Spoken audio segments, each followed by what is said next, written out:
And now we're finally going to talk about formal charge. There's a formula for this.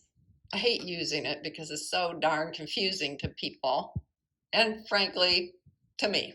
Okay, so what is a formal charge? The way we try to explain it is how many electrons are right next to the atom when it's in the actual molecule versus how many it came with, because it brought a certain number to the party, right? It brought to the buffet a certain number of electrons, and then afterwards it's pretending that it has a full octet, but in point of fact, it is sharing them, right?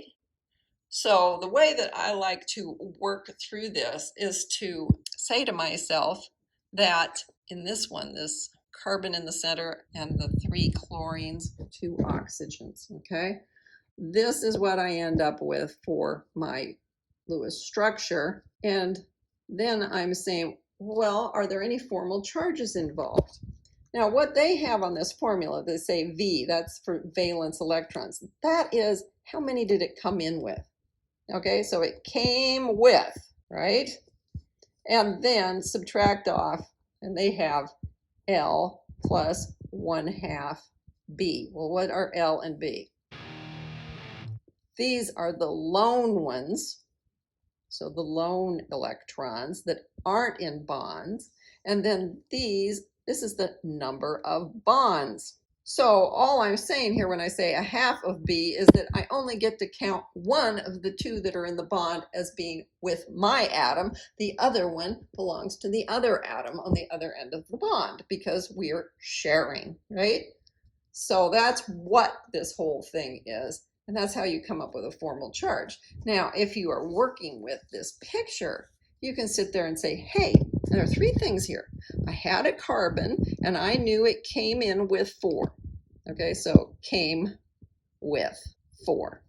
Now, how many are right next to it? Well, I'm just going to draw a circle like this and cut through the bonds because I'm going to say the bond is a pair of electrons. One belongs to the carbon and the other belongs to the chlorine. So if I look at that, I see 1, 2, 3, 4 electrons. Now it has 4. So the formal charge ends up being 0. So my method doesn't sit here and dwell on this L and the B and the V. This would be V. And here I'm just saying, hey, they're all in bonds, right? There are no lone pairs on it. And I'm saying 4 bonds have 8 electrons. 8 electrons divided by 2 goes right back to the 4. Boom. 4 minus 4 is 0. Formal charge on this, 0. To me, it's much easier just to draw the picture than to do this. You may or may not agree, and that's okay. So I would just do this. Now I'm going to work on chlorine, and they're both the same, so I only have to do one of them. The chlorine came with 7. How many does it have now? Well, these get counted individually. 1, 2, 3, 4, 5, 6, and the 7. That was a bonding pair. I only get one of them, though. 7 minus 7, formal charge 0. And lastly, my oxygen. My oxygen came in with 6. What does it have now? 1, 2, 3, 4, 5, 6. So all of these have a formal charge of 0. And that means we're going to trust this to be a very stable situation. There's the oxygen done the way they talk about with the formal charges. There were 4 that were lone pairs, and then there's 4 in these bonds, but you only get to count half of them, so that means 2, and 6 minus 6 is 0. So they're all done that way, but I'm showing you this method because to me, because I'm a visual learner, this method's easier. But yes, the valence electrons, the one it came with, and then lone pair, number in lone pairs. And how many are in bonds?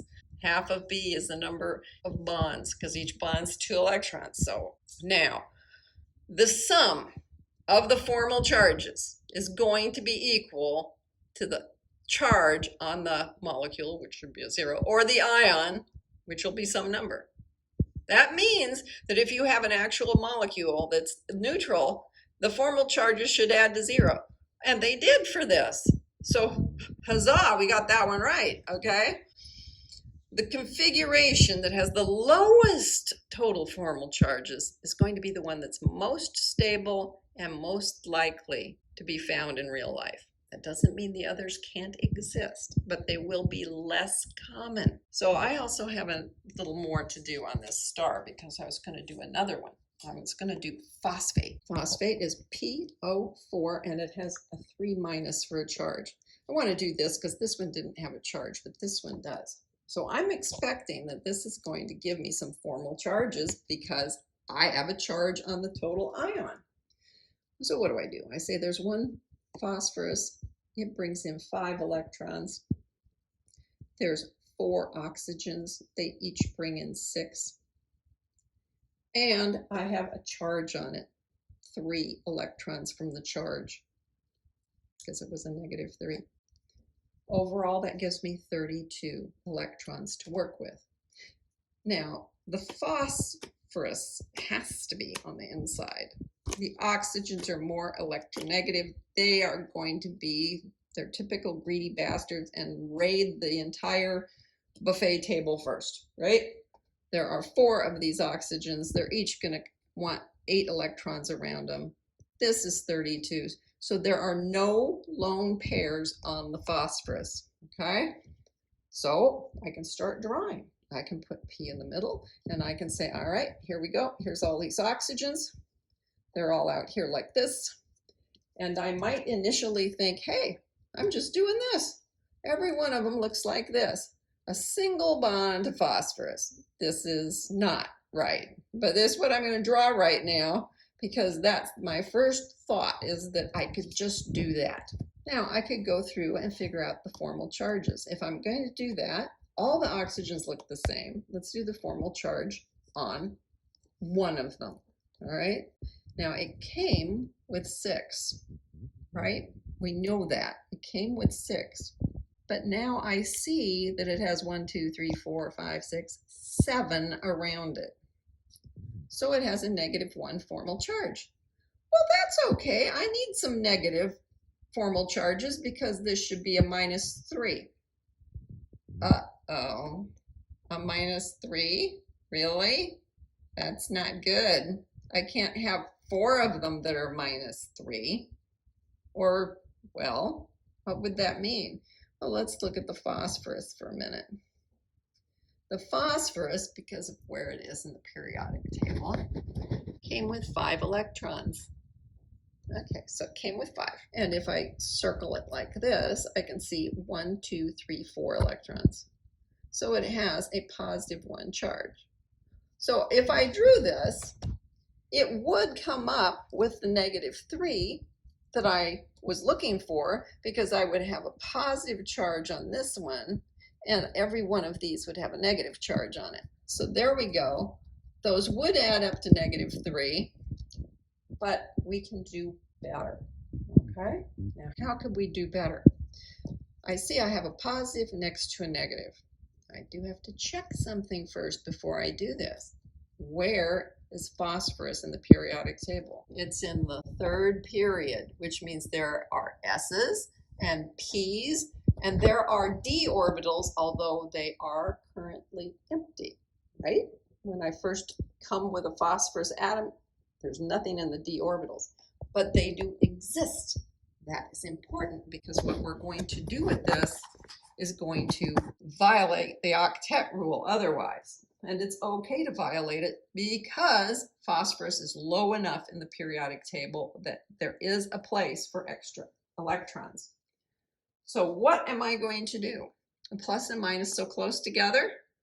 Well, let's move some minuses towards the pluses. How are we going to do that? We'll just push some electrons around like this and make these lone ones be part of a bonding pair. So let's just redraw it then.